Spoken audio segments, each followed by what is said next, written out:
Kesaksian Herni saat detik-detik putrinya hilang diterkam buaya di muara Sungai Pangkal Balam, Kota Pangkal Pinang, Provinsi Kepulauan Bangka Belitung. Herni tak akan bisa melupakan peristiwa yang menimpa putri kecilnya pada Minggu, tanggal 2 Februari tahun 2025. Tina Ramadhani, 8 tahun, hilang diterkam buaya saat tengah bermain di pinggir muara Sungai Pangkal Balam. Hingga Senin, tanggal 3 Februari tahun 2025, bocah perempuan malang tersebut belum ditemukan.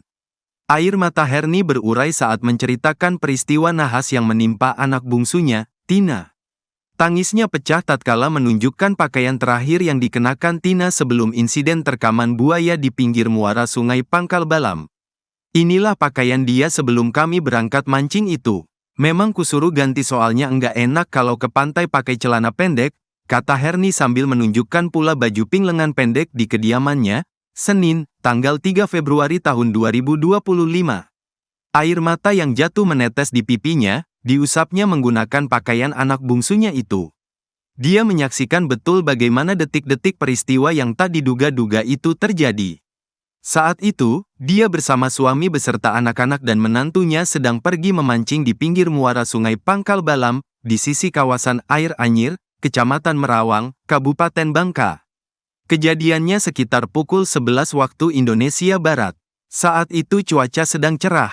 Namun, lokasi yang biasanya memang ramai pemancing itu kebetulan sedang sepi. Memang banyak biasanya orang mancing di situ. Bapaknya sering di situ, ungkap ibu dari 6 orang anak itu. Herni menceritakan, saat kejadian, posisi dia dengan Tina tidak jauh, mungkin hanya sekitar 3-4 meter. Itu pun, lanjut dia, anaknya saat itu tidak berada di dalam air dan sedang bermain pasir bersama kakaknya. Bahkan, Tina yang duduk di kelas 1 SD dan kakaknya yang duduk di kelas 5 SD, masih dalam pantauannya karena jarak yang memang dekat. Namun seketika, tiba-tiba dia melihat Tina mendadak tercebur ke dalam air. Tiba-tiba langsung kayak biur, suara air, langsung ke dalam air. Kami enggak bisa bergerak, terkejut karena enggak tahu kenapa, jelasnya. Dia dan anggota keluarga yang lain pun diam terpaku beberapa saat lantaran tidak tahu apa yang terjadi. Enggak tahu kami, apa dia memang nyebur atau apa. Pas ngeliat dia kecebur di air itu, soalnya langsung hilang ke dalam air, sambungnya. Bahkan kata dia, tidak ada teriakan minta tolong atau teriakan apapun dari Tina saat diserang buaya. Seolah semuanya terjadi begitu cepat dalam sekejap. Beberapa saat berlalu, dirinya dan anggota keluarga yang lain seakan tersadar dan kemudian langsung berteriak histeris meminta pertolongan.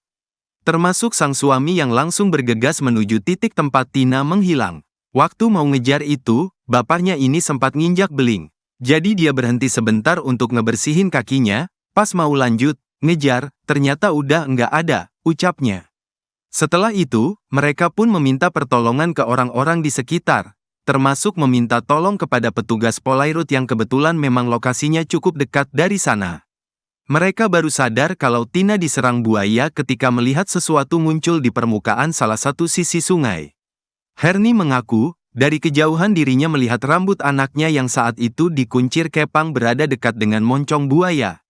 Melihat itu, dari tepi sungai dirinya kemudian berteriak meminta Polairut yang sedang menyisir sisi lain sungai untuk menghampiri dan menyelamatkan anaknya. Namun sayangnya, ketika hendak dihampiri, Tina sudah menghilang dari permukaan sungai dan sampai saat ini belum ditemukan keberadaannya. Pas orang Polairut itu mau ke situ, dia, buaya, hilang ke dalam air, terangnya. Download Tribun X sekarang, menghadirkan lokal menjadi Indonesia.